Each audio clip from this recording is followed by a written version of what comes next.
Hello, my name is Pedro Dominguez, and today we're going to be discussing my research case study, which is a presentation on a negotiation held by Live Nation and Jay-Z. Okay? Now, we'll start with the negotiations and the parties involved. First, we'll start with Live Nation. Live Nation is the leading company for live entertainment, which is referred today as one of the concert promoting giants. They have been taking advantage of the plunge in CD sales by offering artists 360 deals in which Live Nation is allowed to receive a percentage on all earnings instead of just record sales alone. In return, they offer in depth promotion and create opportunity development as they help manage the artist's entire career, or for at least 10 years. Now we have Jay Z on the other hand, which is a rapper from Brooklyn who has turned into one of the most successful entrepreneurs in the entertainment and music industry altogether. The 19-time Grammy Award winner, who is married to Beyonce, has successfully conducted business with his record label Rockefeller, his nightclub chain 4040, and his clothing line Rockaware. Now, between the two parties, the negotiation lies to offer from Live Nation to Jay Z, and Live Nation offered Jay Z a 10-year, 360 deal contract in which Jay Z would receive a cash advance of 150 million, and in return, Jay Z will have to perform at Live Nation concerts and release 3 albums during the length of the contract. By agreeing, he allows Live Nation to receive a cut from all income generated by Jay Z. When we are in negotiation, we look at positions. Positions are tangible things that they request at the moment of negotiation, okay? Now, when we look at Live Nation, due to the huge advance offered to Jay Z, I feel safe to say that Live Nation's position was one of an investor, as they offered to finance Jay Z's future projects such as Rock Nation. They requested to get a cut on not only record sales, but all income generated from Jay Z on a 10-year contract where the artist is to release 3 albums and perform at select concerts and tours. Okay, now positions of Jay Z, we could say that on the other hand, his position was one of partnership and seeking financing as he was looking to embark on new journeys. Now, every time we talk about positions, we need to keep interest in mind, okay? Because interest is what's behind the positions. It is what made you decide that you're going to go with that request, okay? Now, Live Nation. Looking at Live Nation's megastar lineup with names such as Madonna, Shakira, U2, Nickelback, and Jay Z, it is obvious to me that the interest behind the company's 360 deals is to create a power group of A-list musicians ready to perform on tour globally during contract without having to renegotiate terms every time.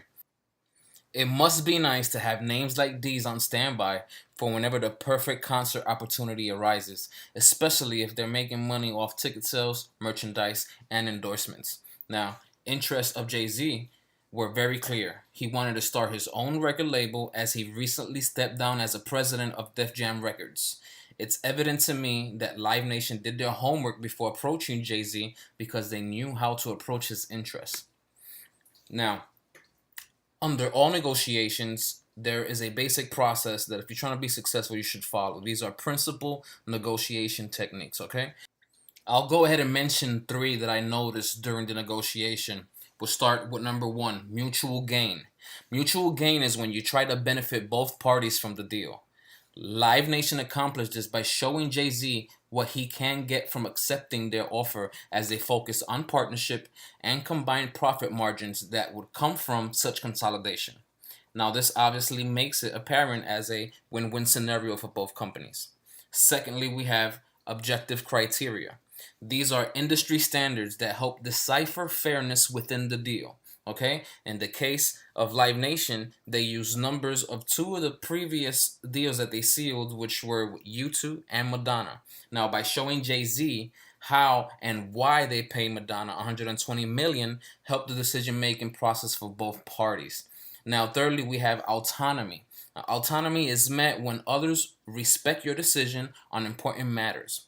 The way Live Nation accomplished this is by letting Jay Z know that they are not trying to change anything he does. They want him to continue to work as the successful entrepreneur that he is, and Live Nation, which is to continue to work as they already have. Okay, so making things simple and making everybody feel comfortable. Now, looking at positive and negative observations, I could point out one of each. Okay, we'll start with the positive. What I really liked about what happened here is I love the fact how professionalism was present at all times. Live Nation expressed respect and interest for what Jay-Z has accomplished and remain focused on the deal. I would expect Jay-Z probably to come off a little arrogant, but that wasn't the case. He was humble about everything, and this is a habit formed from practicing separating the people from the problem, which is another technique you can go ahead and research on your own. Okay, we also have negative observations, and I'll point out one. Although this seemed to be a smooth negotiation all the way through, there's always something we can improve on. And with further research, according to Greenberg, by Jay-Z partnering with Live Nation, all artists signed to Roc Nation automatically fall under 360 deals, which are not as lucrative for unestablished artists. Okay, now I don't know if he overseen this or he just didn't care, but this may scare some artists from signing with Roc Nation. Now we'll continue by analyzing the agreement, okay? The negotiation overall was a smooth and successful one for both parties. The interests of both companies were met as they consolidated forces. Jay-Z receives financial support on all endeavors for the next decade. Live Nation adds another superstar to their roster and shares earnings on everything Roc Nation does. Jay-Z cashes in on $150 million for the next 10 years, where finance on all tours, recordings, and new label, which is Roc Nation, is to be provided by Live Nation. This way, Jay-Z doesn't have to worry about financing his studio sessions and tours, and on the other hand, Live Nation doesn't have to worry about booking Jay-Z and renegotiating over and over for concerts. This is definitely a long-lasting relationship, 10 years to be exact. While Jay-Z agrees to split all profits with Live Nation, he also agrees to perform on tour and release 3 albums during the contract's length. In return, Live Nation awards Jay-Z with $150 million, which are broken down as follows. He receives $25 million upfront, another $5 million yearly for 5 years to cover overhead costs, another $25 million to finance Roc Nation, another $25 million in advance to cover tour fees, $10 million in advance per album, and that was 3 albums minimum, and another $20 million for publishing and licensing rights. I personally believe this to be a win-win scenario for both parties, especially considering this negotiation happened in 2008. We are now in 2014, and he is currently on tour with his wife Beyonce doing great numbers. Thanks for tuning in.